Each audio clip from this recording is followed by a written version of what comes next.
Welcome to Digital Democracy on Tap. I'm Sarah Jane Crespo. Life was starting to feel like it was heading back toward post-COVID days, but with the Delta variant on the rise everywhere, including in Kansas, things are a little shaky. What does this school year hold? We have a great group of people to discuss the possibilities for you tonight. Let's meet our panel. USD 259 Stephanie Anderson, who coordinates school counselors for the district. Next is Michelle Bolin, a teacher at the Independent School. Then Principal of Clark Elementary, Lachelle Alford. And from KMUW's News Department, Suzanne Perez, who covers education. Welcome to all of you. Thank you. Over the next hour, please send us questions through Facebook Live, or you can email us right now at info@kmuw.org. Suzanne, there's been a lot of shifting as Delta has become more prevalent in our state. Can you give a recap of recent developments with regards to the safety measures for students and teachers this fall? Sure, they are developing by the second, it seems like, certainly by the day. Just last night, the Wichita district, obviously Kansas's largest school district, the school board voted 4-3, very tight vote, to strongly recommend masks rather than mandating them for students and employees. It was it's a controversial decision. You know, there were people on both sides. They heard from doctors and some parents who are urging them to issue a mandate as opposed to just recommending. They opted to go with strongly recommended. They are mandating them for visitors, however. Part of the reason is that because of contact tracing difficulties, they think if visitors come into a building, they might not, that would be a little bit more difficult to trace should there be a COVID infection. So masks are top of mind right now. There's a lot of, thoughts on both sides of that. Some Kansas districts are mandating them. Johnson County actually issued a mandate for all its schools. The county commission did. So there's that going on. There's also districts just really putting in place lots of protocols. So they have, Wichita's district has a complicated flow chart of exactly what will happen if there's an infection. And if the person's vaccinated, if the person was wearing a mask, how high contact it was. They're reviewing all of that as well. I think though, generally, teachers and parents, families I've talked to are just excited to get going again and really, really want to stay in person. I'll be interested to hear from the rest of the panel what they're hearing as well. But that's pretty much the gist of things right now. Well, let's go to Principal Alford next. What do you see as the biggest challenges that students are facing this year? I think some of them coming back to school for the first time in a long time will be huge.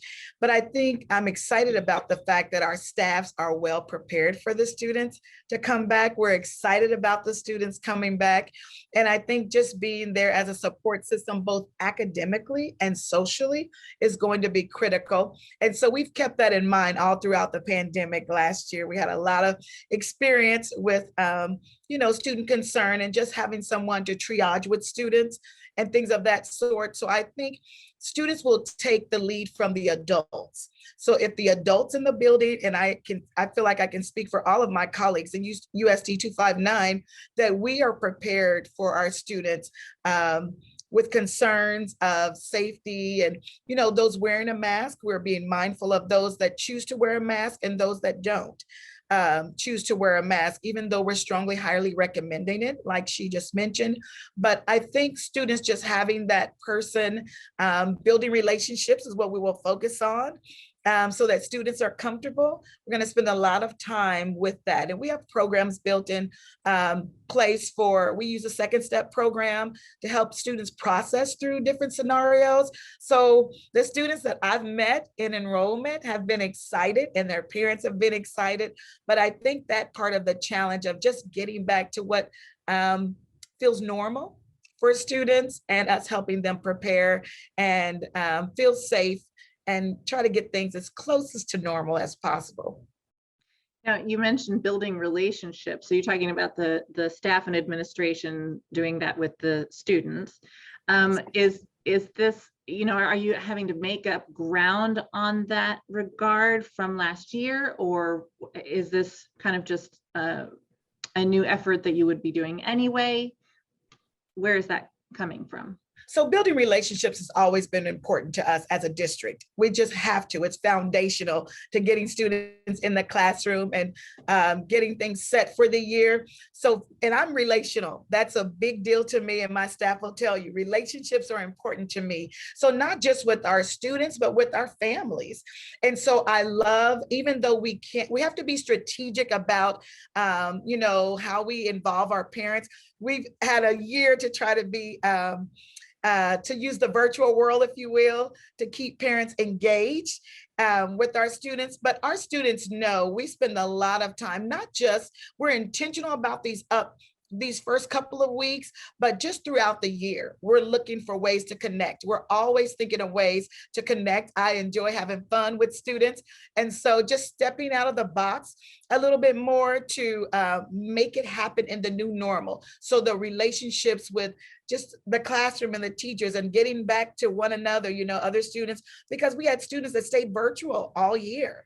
And so just coming into the classroom, like, kind of makes me think about kindergartners when they come for the first time. For some of our students, it will feel like that first time again, because it's been a long time. So it's the norm for us to build relationships, to set that stage up front and to continue it on throughout the year. But it is so important to us in USD 259. So I want to come to Michelle in just a moment and kind of get the private school perspective, but Principal Alford, if you would elaborate a little bit more on the safety measures that 259 is implementing, maybe things that Suzanne has not mentioned yet. How are you kind of making the scene safe for? Yes. Absolutely. So one of the things we started doing with the pandemic last year is we set out, we're the Clark Cougar. So our paws is the cougar and the paws are what we use. And so we put paws out. Our students, instead of all coming in the front doors, before we would all come in the front doors and go to the gym for morning community, but we're trying to limit or mitigate some of those mass gathering. So students are entering at the doors that are closest to where they would go to class. And then on the inside, we've marked out and walked out if the weather is bad, where they will be standing in the hallways, how we can get them to social distance as much as possible. We've also last year started eating breakfast in the classroom. That was very successful, and we will continue that. The washing of the hands frequently happens in the classroom, outside of the classroom. We also put in place water bottles, so every student has a water bottle. Even though we're going back to PE, music, art, and library being in their rooms, we will also, again, we're being creative with how we social distance still in their spaces. And so we've really, really tried to think through what are those things that will help us as we go through. We have some of the plastic shields that kind of block and separate students if they're sitting at a table. Some of those guards are up if they're going to be sitting in groups. So we've really thought that through. Some of the in the classroom, students are still facing forward. We're grouping, spacing them apart some more. So we've really kind of thought through that as a leadership team, building leadership teams in each of our buildings, and as well as coming together with in-service this past week. We've really walked through those plans and what they look like to help social distance. Thank you, Principal Alford. That's funny about eating in the classrooms. I had heard about that before, and it just kind of makes me think that when I was a student, that was like a really special thing to get Right. to eat in the classroom. That's cool. Let's come to you, Michelle, next, as someone who is in different classrooms every day with some of our younger students. And I know, of course, you serve older students as well, but what has your teaching experience been like, and what you do now during the pandemic? What has your experience been like? I think that last year we were all very nervous to go back, but we started in August last year face-to-face, and we were face-to-face all year for our 6 months old all the way to our 12th graders. And we wore masks every day and practiced social distancing and washed our hands often, sanitized. We did have different zones on the playground that we played in, for different areas, and we stayed with our own grade levels. We have 2 to 3 classes per grade level. And so we did make those types of differences and changes, within our daily lives. And so we did not eat as a whole lower school or middle, upper school did have outside tables that we ate at often. We would take nature walks. We would have class outside often on sidewalks and doing math with our clipboards, our whiteboards, and we realized that the mask was not a barrier to great education. It still happened that at the independent school, we still had authentic, enduring learning that happened on a daily basis, and it was great. And when someone did contract COVID, can you explain kind of what the protocol was? Of course, then we did contact tracing for those students, and like, for instance, if it was, say, my kindergarten class, then that kindergarten class would shut down. And if that class had any contact with the other kindergarten class, that class would shut down. And then we would quarantine for 10 days. We are asking for the same type of situation this year, if that happens, as well as if a person, we were doing fever checks every day. I don't believe we're doing fever checks every day this year, but if they are running a fever, they may not return. They have to be fever-free for 72 hours. And then they will also be encouraged to stay home if they have a negative test still 5 days after that contact. They won't be able to return. And of course, we are encouraging mask wearing. Again, we are not mandating it just as yet, but our board is meeting again this week to discuss that issue as our COVID numbers rise. And we're sitting at 8.5% contagion rate, I believe, here in Wichita. And we need to take that in consideration because it's part of our mission at the independent school to keep our students safe and healthy. Was the mask wearing mandated last year, or was yes, it was mandated? And those that we did have a few students that actually chose to be homebound, and we provided a homebound education for them as well. But I had 15 kindergartners every day and only one homebound student. And so most of them preferred to be at home. We do know that after this experience that our students learn best when we are in person. I don't think hardly any teachers that have been through this experience would say that hybrid learning or online learning was better than being face-to-face. And fortunately, we celebrated at the independent school that we could be face-to-face. And so we tried to be as healthy as possible as we could, and we were successful. It's like I said, mask work. Yeah. What differences are there between a public school and a private school sort of prerogative or flexibility in pandemic response? I guess, how did that work? What you've mentioned your board, I guess maybe that's how those decisions were made, or? Yeah, we have a school board, just like a regular school board for that Wichita USD 2959 would have, but it's our own personal board for our own school that helps make some decisions for policies. Thank you, Michelle. Stephanie, will you explain your role in providing support to students, teachers, and parents this fall? All righty. I am the program specialist in Wichita Public Schools for the school counselors, which are in all the buildings for students, staff, and parents. Our world looks really different than what it used to, but our mission is still the same. My approach this year for the counselors is we aren't victims, we are survivors. And each student that walks through our door is going to have a story to tell. Every staff member that comes to our building has a story to tell. We have all been through a wild ride. And so giving the staff the permission to, set aside the academic the minute you walk in the door, and intentionally, like Lachelle said, really build those relationships. We've always been relationship builders, especially the school counselors.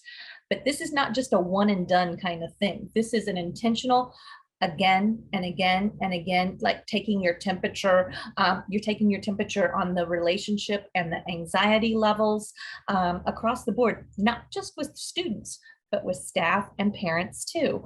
And so the school counselors have, I call them the Swiss Army knife. They are to be there to be whatever tool is needed at the time. And so my personal role as being the leader of the school counselors is to continue to give them the professional development that I can. As I learn and pass it along, I am there to be the cheerleader and to support across. We have added additional counseling support across Wichita schools with our ESSER's COVID money, because that's what our staff, students, and parents said that that's what they really needed and wanted in our buildings. So I have 138 counselors that are in USD 259, and their sole purpose is to be there for the staff, the students, and the parents. How many were there before? Last year I had 124. Okay, so you've added what, 12? I Yes. can't remember. Okay, interesting. And so what are the different what are the different effects of in-person versus virtual interactions with regard to counseling? And how did, I mean, I'm assuming that counseling continued virtually. How did those interactions differ from now, and what tools did you help to provide the counselors with to kind of get the most out of whichever kind of interaction it might be? So many times whether you're supporting a friend or a family member or somebody, body language is huge. And when you're looking at somebody through a screen, you miss out on a lot of the body language that is very telling, especially with some of our troubled students that don't know how to verbalize what it is that they're experiencing or feeling. And so that was definitely a challenge.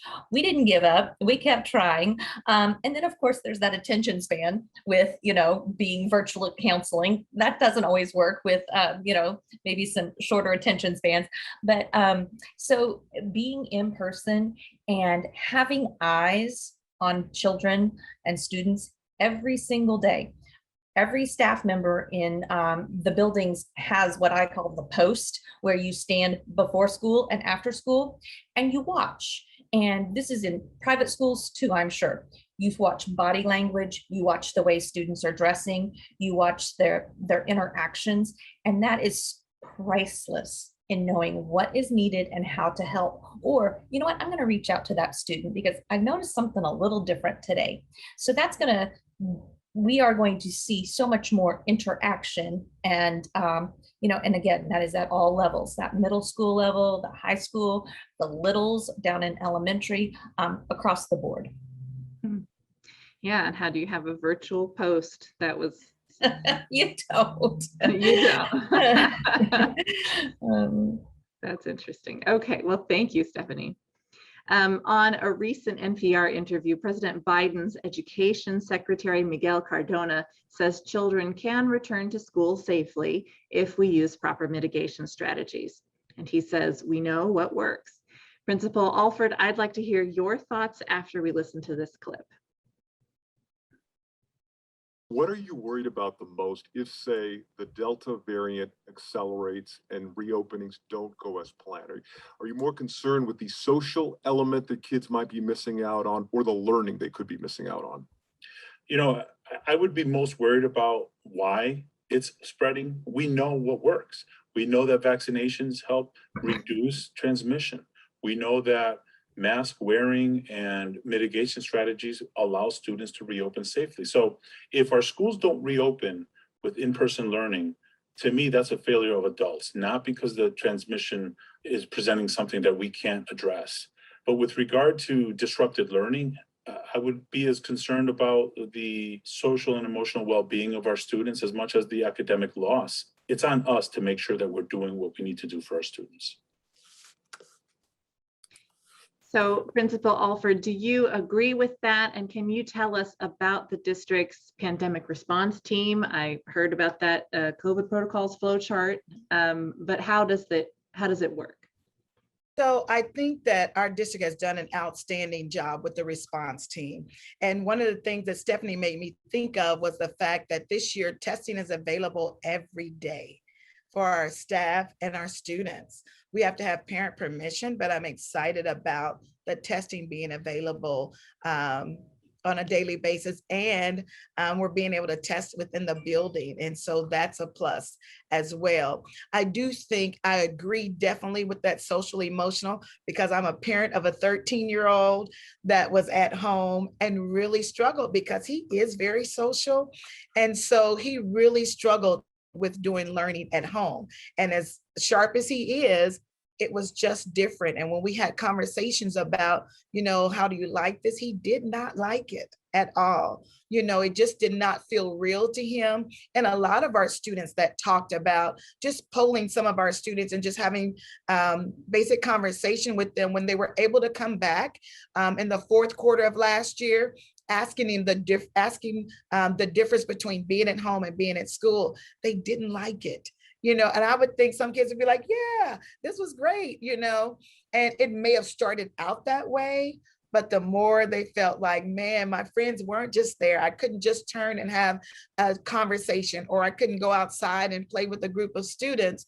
So I think that I agree. I think our students need to be in person for that social emotional aspect of it. And so I'm so excited that they're coming back. I will say that I think that with all that we put in place in our district and really looking at that protocol, finding out which one you fit up under and following that, I think really kept us safe. I think people honored that and their responses were great. We had a great team of nurses from all of our schools that pulled together and took time, worked outside hours.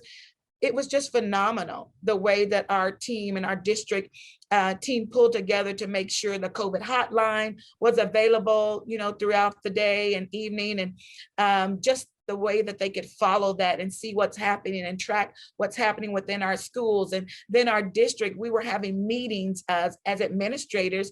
Our district building leaders, our district leaders were really meeting even more so than we were meeting, so that they could bring to us, hey, here are some things that are working. And the communication was phenomenal, because we were able to, express, hey, here are some needs, because this is the first time we've done a pandemic, right? We had been in a pandemic. So some things you just didn't know until you experienced it. And so the beauty of our district was that they were responsive to what we were saying. Hey, we're looking at subs. Subs are hard to find, and people were pulling in and trying to, get people from downtown were coming out of their offices that have been teachers and subbing in the schools. So we really pulled together as a district. So I think our response team was phenomenal. They were proactive in thinking through things. And so we were able to keep it going. And I think for those of us that are in the building, it was such a help for us to know that that support was a quick response to whatever the situation was, whatever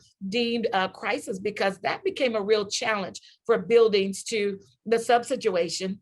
So, but getting back to students, I just think that helped our students see that we're still putting them first, because we're going to make it happen in the classroom. We were pulling out other resources within the building of our social workers and counselors. We're all pulling together, and not that we didn't already do that, but it just was another level to where you get to, you were able to see people just whatever you need, wherever I'm needed, whatever you need me to do. And so I think I saw our kids when I would go on virtually into the classrooms, man, some of our kids really struggled to connect and to even feel like it's, how students get in front of a TV. And so the TV is just something I watch, I'm not necessarily interacting with. I think sometimes it became that. I'm watching, I'm hearing it, but they really had a hard time connecting a lot of the times. So I think when those students came back, they were like, wow, I'm so glad to be back. Literally, they were like falling into us, like, I'm so glad to be back. So we were like, we're so glad you're back. So I agree. I think that they need to be here. We can do it. I feel like last year we did not have an overwhelming amount of cases in staff or students in our school. And I think still keeping those protocols, even though masks are optional, we're still strongly encouraging masks. We know that we can get through a year and keep students safe and staff. And the federal government did provide funding for public schools to reopen, like the American Rescue Plan. What are some of the impactful ways that schools in 259 are using those funds? And Suzanne, if you want to jump in there too and talk about other districts as well, that would be great. Right, it's a windfall of money for once, right, for schools. I know that the Wichita district's budget is going up by $100 million. A lot of that early money was used for summer school programs. Basically, there's a lot of talk about learning loss, and students who, like Lachelle said, may not have connected last year, lost a lot of learning. We're talking about, the summer learning loss times what, 3 or 4 as far as length. So a lot of money into summer school programs. And then as Stephanie mentioned too, more counseling. There's a huge focus on mental health. So a lot of funding being spent on that as well. It's going to be real interesting to see how that funding shakes out. They're in the really, really early stages of it now, but it will be tracked very carefully because it is federal money and it comes with a lot of statutes and red tape and accountability. And so we should be able to, see how districts statewide are using this. The districts have to apply for the funding through the Kansas Department of Education. So all of those applications are going through that one place. So not only will we be able to see how the district is using the funds in big ways, but actually to which school they're going to. So we'll see school level funding on those ESSER funds. That'll be really interesting. And then I'm sorry, go ahead. I was going to also add that one of the things that I love about Dr. Thompson and our district, the leadership there, is that they will give surveys. So they sent surveys out to asking what we felt like we needed as we get ready to prepare to bring students back. And so I think some of our needs could be different, but one of the things I know to be true is that some of the support went in personnel and paras, and getting paras benefited and more hours and time. And that was huge. And so I'm excited about that part of it. So ditto to everything that was just shared by Suzanne, but that personnel, you can't beat that. In helping students, especially when it comes to the academic part of things. And then kudos to Stephanie and her team for bringing more support in that way.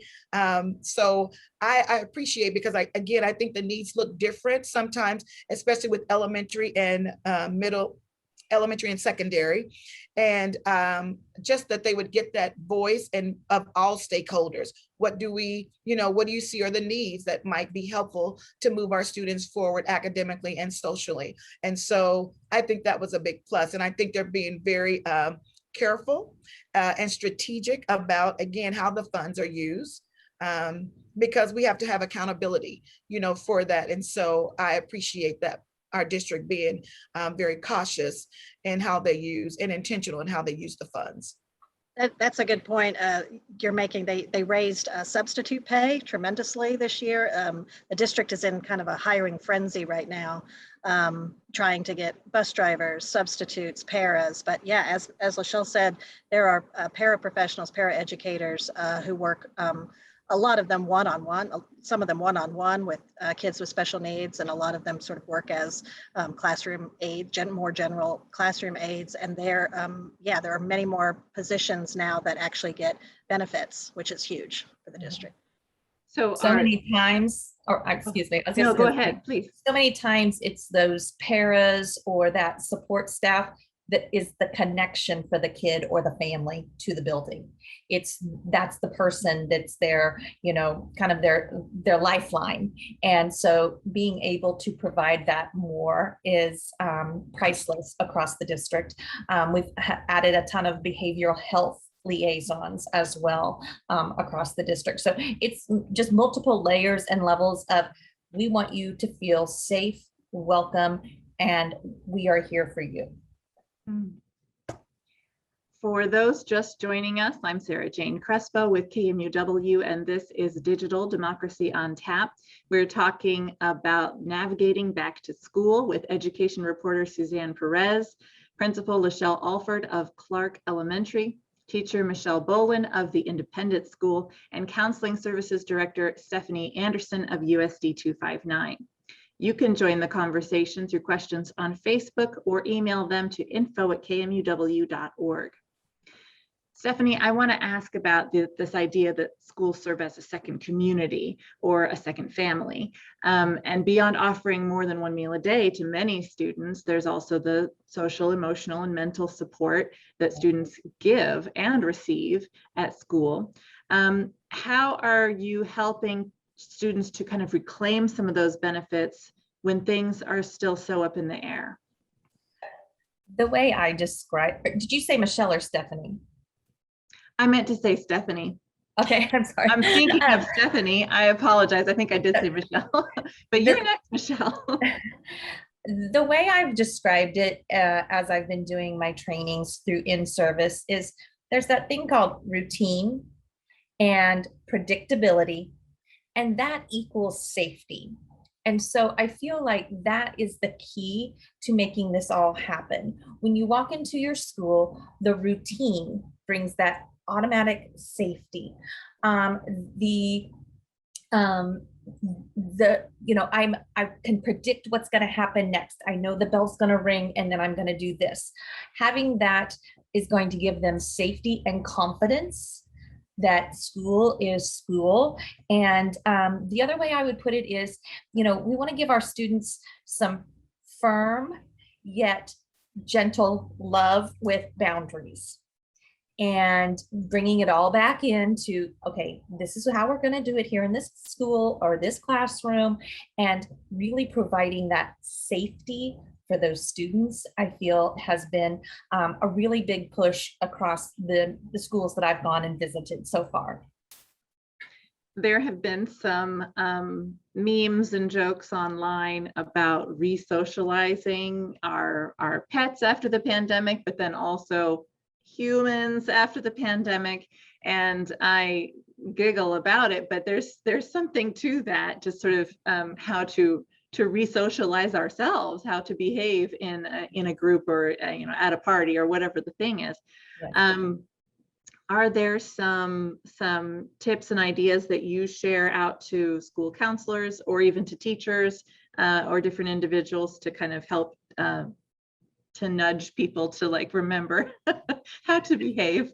So I presented at a high school this morning, and it sounds silly, but my message to the staff is the same message I would give to students. Let them see you learning along the way. I feel like as adults, I'm a mom. I need to model how to reintegrate myself into what's normal. And I feel like classroom teachers, that will just give them that much more opportunity to build those relationships, letting students tell their story, having some turn and talk time, or, and if a student's not ready to share, that's okay. That is okay. And with time, we are really, really focusing on our restorative practices in 259 and our sharing circles, where everybody has the opportunity to share if they want to. Not if they don't have to. Lachelle already mentioned our second step curriculum for social emotional learning. That gives so many students the opportunity to interact. And what I told the staff this morning at Northwest High School, have some fun with your kids. Start off with some fun. Laughter is the very best healing tool that there is on earth. And so to have some fun with the kids, again, setting those firm and loving boundaries, but with some fun. And when I was a kindergarten teacher, Michelle, I was a kindergarten teacher, that's what we did, and made that personal eye-to-eye contact. And oh, I know grandma came in town last night. Did you get to see her? Or, oh no, you get to go tomorrow. Okay, just little pieces that connect you, no matter how old the student is. Right. No matter how. Yeah. At the independent school, we believe that all learning is social and emotional. And so you cannot get away from it at all. And I mean, it's just like from kindergarten, even every day, I would greet every student by name individually, asking them how they are. We became really good at learning our facial expressions behind our mask, and kindergartners can do it too. You know, like if you tell a joke, they'll say, "You're joking because I can tell that your eyes are laughing." You know, and so it's great that they are learning those emotions and better eye contact. I mean, within the last few years, we think that our middle and high school students have been lacking that. But even when we, you know, at the very beginning of the pandemic, you know, in 2020, when I was teaching AP seminar and AP research, I would say, what does your area look like that you're studying at? I want to know what your space looks like. And because that's important, that makes that healthy too. And I also sponsor several clubs. And so we planted trees for Habitat for Humanity's homes this spring, you know, with our Environmental Action Club. Our literacy champions are going back out in the community in September to work with Storytime Village. So I think that they are looking for normalcy, and anything that you can provide in safe measures for that type of normalcy is important to engage in. And I think that it is important for us to be continually building those relationships and rapport with our students on an individual basis. If you know that a kid is not doing well, it's usually a teacher that actually is the first to know, or a best friend that tells the teacher. And so we need to be listening better. And so we want to actually provide the best plans and treatments and interventions for each student's needs so they can continue a healthy and educational experience in a very loving environment. Now, Michelle, you have a really interesting perspective here, because you're very much in the trenches with students, but you also have taught all different ages. I've taught every grade level from pre-kindergarten or all the way to adults. And so I have a very wide, vast area of experience over my 28 years of teaching. So yeah. And do you feel like there are some things that that you notice or recommend or see as areas of emphasis for different age groups, or for any different group of students? It's so funny because, you know, after, you know, you go from, I started out in the elementary classroom, and then I went clear to high school. And because my master's degree is in informational media, and so I'm a library media specialist. And so I moved from the classroom to that field of study.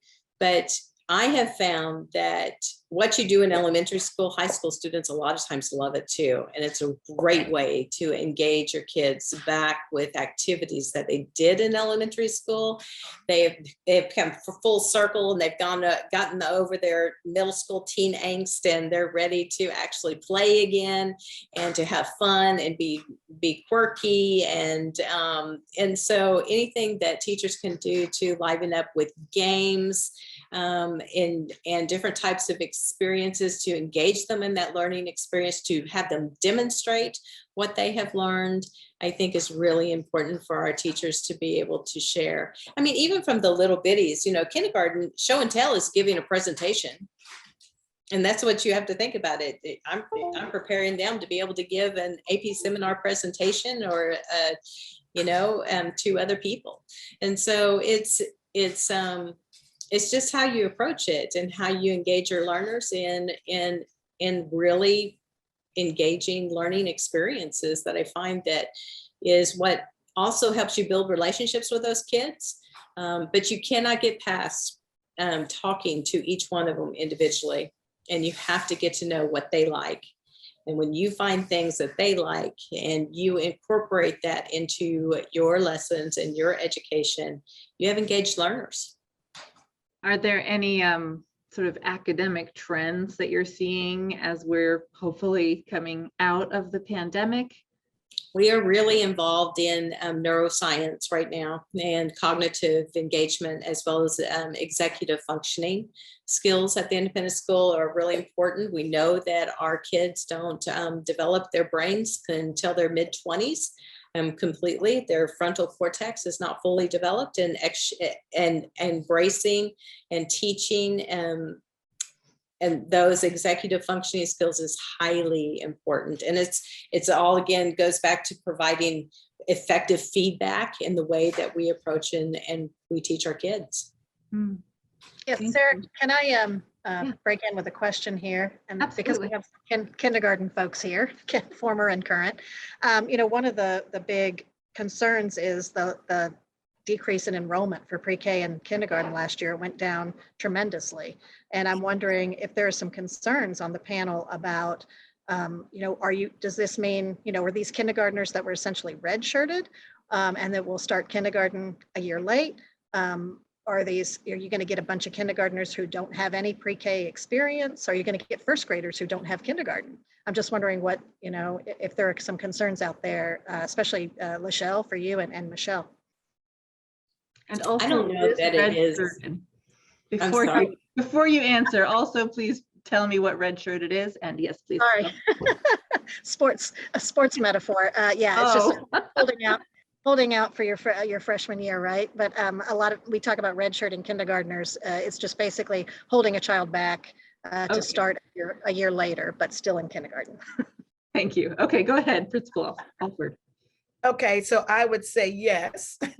As far as we know that we will get students like that. And truthfully, without a pandemic, we get students like that. I think what we celebrate is that we're going to meet students where they are.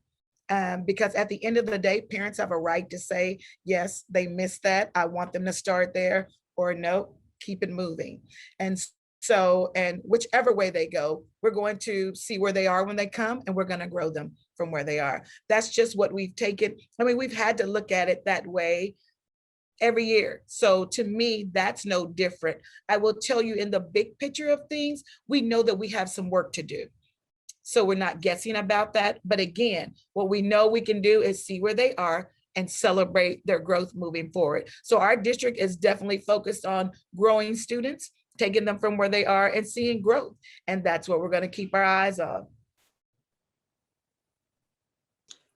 We've actually are growing in that area. And so we've seen an increase. We've added an extra kindergarten class as well as a first grade classroom this year, or pre-K and first grade.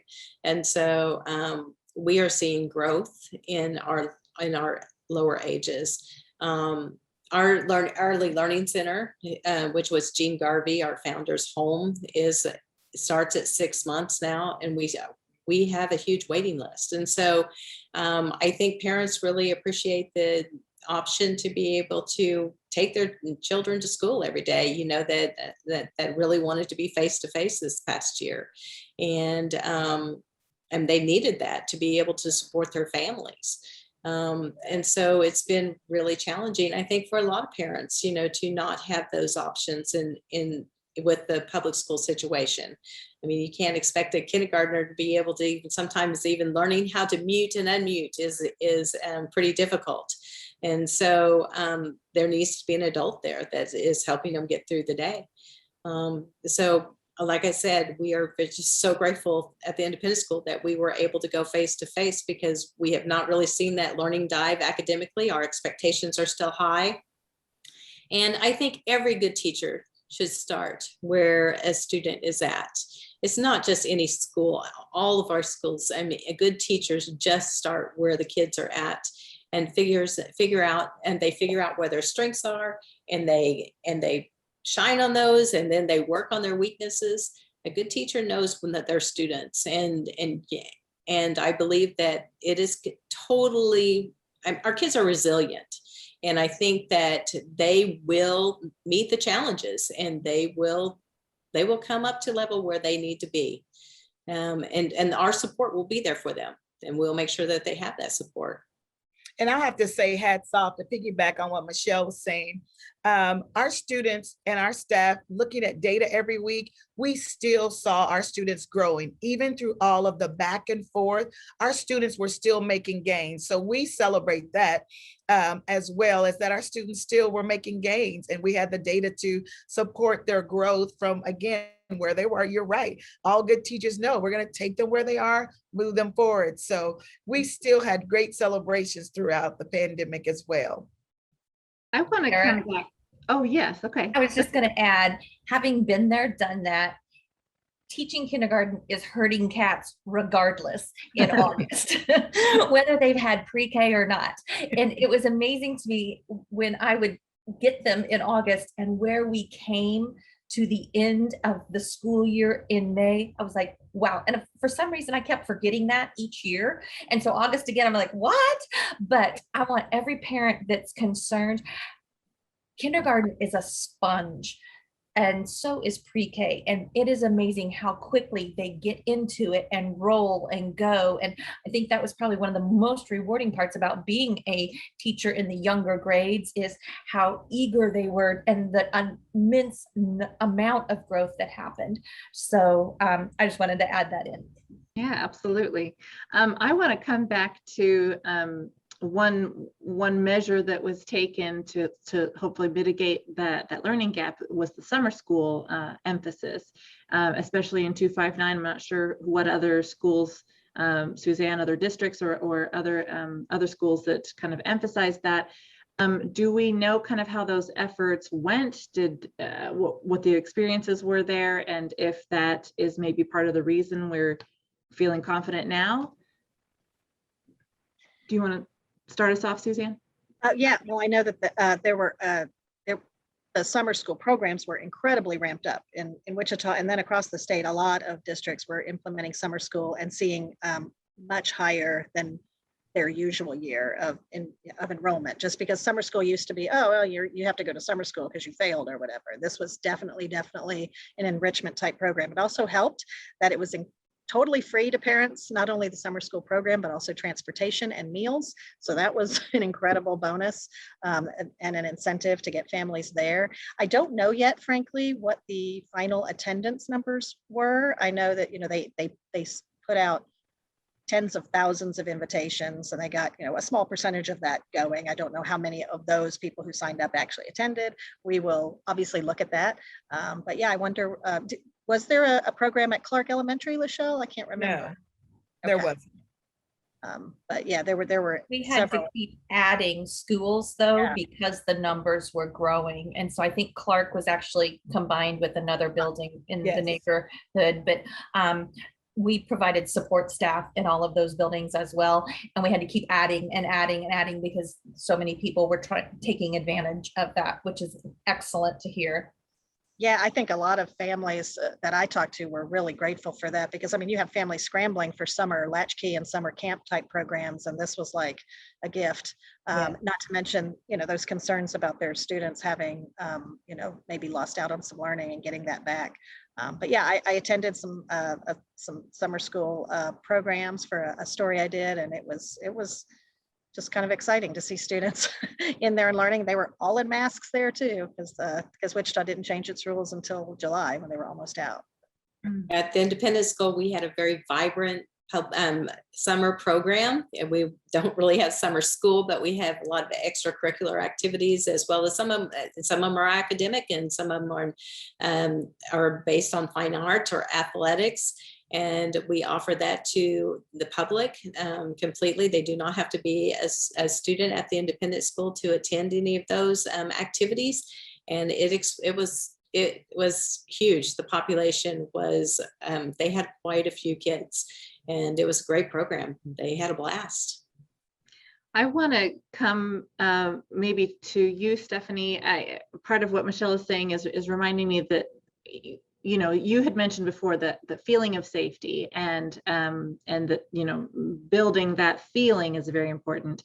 How are the schools kind of keeping those opportunities for extracurriculars while maintaining that ability to feel safe throughout any of those different activities? Is that something that you're involved in? I'm probably not as much involved in that as maybe Lachelle is in the elementary. If you think about all that extracurricular stuff that happens in the secondary buildings and with like the what I'm going to call the elective classes, that's a little bit more of a secondary focus. And I can tell you that the people that I live around, my kids are graduated now from school, but as I pulled up to the high school this morning, all the kids are they're doing the, their what's the summer training called, conditioning. Everybody's doing all of their stuff in a normal way, but just making sure they're not standing so close. Okay, it was choking hot today, so I would not want anybody in a mask running. But I feel like we're doing a really good job of encouraging all of those extracurricular activities, and it just might look a little different than it did in the past. But I know that, and I'm sure with any private school across or public school across the entire state, coaches are taking precaution with, I think, and when I say a coach, I'm talking about debate, forensics, tennis, you name it, and cheerleading, all the things. So at the elementary level, I know we're still having recess. I know we're still having, time to, again, that's a social thing that needs to happen. We need to have time for kids to play. So Lachelle, I know that in the past, some of the schools are having like centers out on the playground to kind of keep the kids so that they weren't all clumped in one. Is that kind of what's going to start the school year off as well? Yes, we will start. And that was one of the things I thought about earlier as we were talking. We will keep in cohorts, which just means their classes. So when they go outside for recess, if it's their first recess and it's not lunch yet, they will stay with their class for, again, the contact tracing. And then at lunchtime, we will have different stations. And that was fun because at first it was kind of, oh, we don't get to mix. But then we were able to bring back some things, the old games that we used to do and some relays, and to really change things up. I know not only Clark, but some other schools, and actually we got it from another school, did some really cool chalk and paint on our sidewalks outside in the back. And there were games, there was hopscotch games, and these different little path games that they were able to create. And the students were like, wow, okay. It just brought life again to the schools, and the simple things where we didn't necessarily have to use equipment, because if you use equipment, then you have to have someone clean between each time. So we really had to be creative about what we presented, but it was fun to bring back what I would think some of the old school games, like you could do Red Rover without touching, you could just stretch out. So we did some of those type of things. They're like, what is that? So that was fun to get, and because I'm out there on the playground with our students, and I love that time because it's a different way to connect with students. And so to play some of those games that we used to play was a lot of fun. And I'm so competitive. So relays, I'm like in there. I don't care that I'm the A's. I'm going to be competitive. So we really had some fun with our students, and we will start the year out like that again with, keeping our students with their class and being creative about some of the games that we do with them. Something I'll add to that, I actually did lunch duty at Lachelle's building last spring.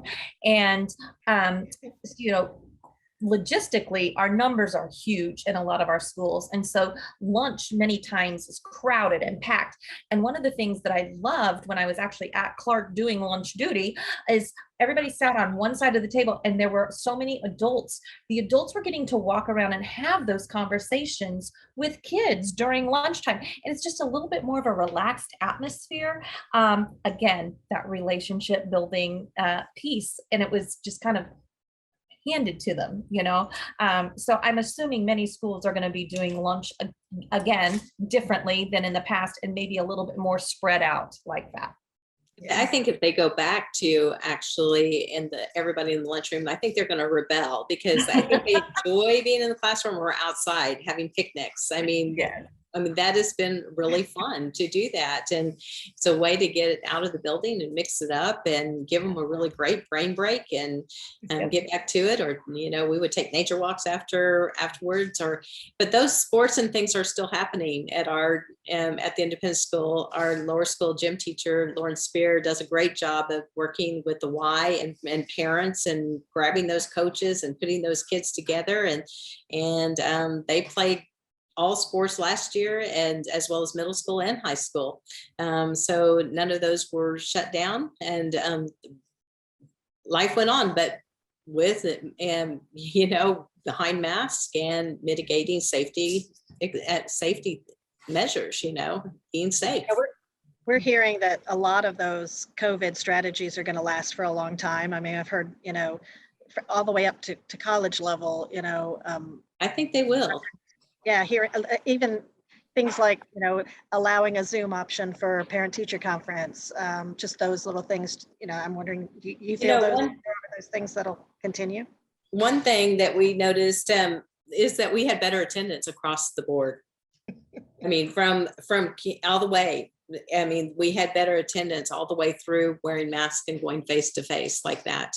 And so I mean, so it kept us from flu and common colds and a lot of other things too. And so there is something to be said about just wearing masks. And I would be remiss if I did not mention one of the things that we are so incredibly excited about. I have like the volunteer coordinator of the year, right? And so just the fact that our volunteers and tutors can come back in, we had 101 volunteers and tutors that came in to service our students. And for that to be able to come back with a mask, I am game on excited about that, because it had such a tremendous impact on our students, again, in relationships, because a lot of our students really don't like to share. They want that one-on-one, that person is for me. And so she was able to bring that to our school, and our volunteers are just chomping at the bit to get back into the building, even with masks. And so we're so excited. We would love, I'm the sponsor of Literacy Champions, Lachelle, and we have been in your building and we love your building, and we would love to come back to work with your kids. Our high school students are ready and ready to get out in the community again. Yes, thank you. We're so excited. Yeah, that's a good thing to mention. Yeah, all those volunteer programs are back up and running. I know I was part of Read to Succeed for several years through the United Way, going to read with my third grader, my little third grade friend, every once a week. And I'm glad that that's starting again too. Yes. This is a really wonderful topic to kind of conclude our discussion with. Is there anything else that anyone would add about COVID's lasting impact, or things you've learned, or adjustments that might be continuing post-pandemic? From my experience, I think that for you going back into the classroom, we have to go back. We have to go back for our kids, our parents, our community, our economy, our city, our states, our nation. We just have to go back. We have to go back to work, and we have to do it face to face. And after being face to face at the independent school for the last year, I can say, like I said before, masks do work. And being and taking safe measures, sanitize every time you walk in the door. Wash your hands often, but celebrate being together, and celebrate that. That we may have to adapt, but we will survive. Yes. And I will have to piggyback on that and say, one of the things that we learned, and we know that in teaching, flexibility is the name of the game. And so just being flexible and just open. I tell you, I have to celebrate our staffs, our teaching staff and the principals and everybody just coming together and just being able to do it, and do it with a positive attitude. I felt family's huge to me. And I just felt that family connection as a district. I felt that huge last year. And so I'm excited about that. I agree with Michelle. We have to bring our students back. I'm excited about that. And I want to encourage parents to feel free to go to the schools or call the schools and talk about any thing that would cause them to be anxious, or that you want to know about, because we want parents to feel good, so that if the students see that their parents are relaxed and are feeling good, and that conversation will help as they come to the doors on this Thursday, because we take that cue from our parents first as children. And so I want to encourage our families, please reach out if you have any concern at any time, not just at the beginning, but we want to partner. I will end with saying that I am old school in my belief of 31 years in education that it takes a village, and you're a part of our village. We all make up the village, and so we're excited and want to partner with everybody. Thank you all so much for such an informative discussion. I really, really appreciate your time. And I hope that you've enjoyed our program. This Digital Democracy on Tap conversation is sponsored by Susan and Leon Mader of Mader and Associates. I'm Sarah Jane Crespo. Thanks for joining us, and tell your friends and family that they can watch this conversation on our website, kmuw.org, under the events tab. Good night.